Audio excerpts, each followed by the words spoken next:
Dhoma e përbashkët ishte e mbushur me energji kur Gjeneta u pozicionua përballë Ludos.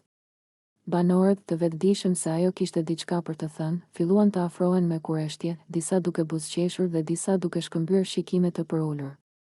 Atmosfera ishte e tensionuar, por e mbushur edhe me humor dhe kuriozitet. Ludo, nisi ajo, duke e shikuar direkt në sy, ti nuk ke bërë mirë që ke ofenduar Bian. Nuk është thjesht një fjalë, por mënyra se si e ke krahasuar me dikë tjetër.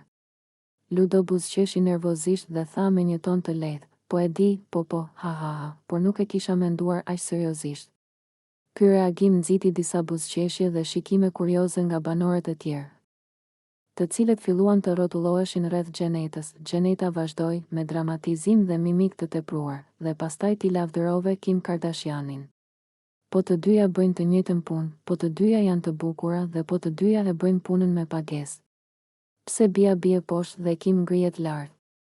Klodi, duke buzëqeshur, tha me shaka, ha, Gjeneta po na jep një leksion mbi bukurinë dhe famën. Toni, duke shtuar humor, tha, kjo është një situatë që vetëm Big Brother mund ta prodhojë. Banorët filluan të qeshin, disa duke bërë shaka për Kimin dhe disa duke mbrojtur Bian. Atmosfera u përshkallëzua në një energji kolektive qeshjeje. Benita shtoi me buzëqeshje, po kjo është çështje serioze. Nuk është thjesht humor. Disa banor filluan të dramatizonin gjeste dhe shprehje, duke imituar Gjenetën dhe Ludos, duke kthyer momentin në një komedi improvizuese brenda shtëpisë. Gjeneta ju drejtua Ludos sërish, nuk është thjesht për të qeshur. Duhet ta kuptosh mesazhin, respekt dhe barazi.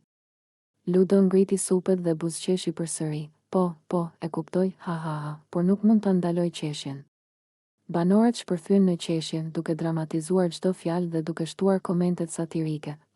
Gjeneta po na bën të gjithë pjesëmarrës të spektaklit.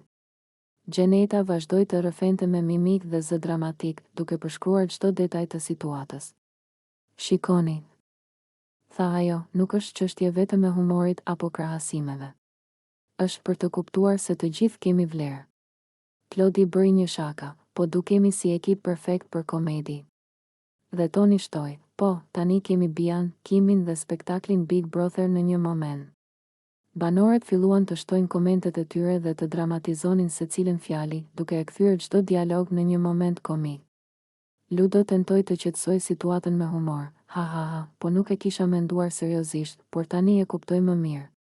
Ndërkohë, Klodi dhe Benita vazhduan të shtonin shaka dhe dramatizime vizuale, duke e bërë momentin edhe më të gjallë. Gjeneta përdori mimikën dhe pauza të vogla dramatike për të përforcuar mesazhin. Po, Ludo, duhet të kuptosh.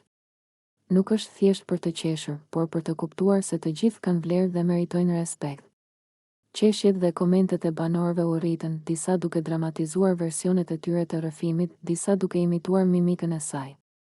Toni përfundoi me një koment ironik, kjo është Big Brother në nivelin më të lartë, Bia, Kim dhe qeshjet tona të përbashkëta.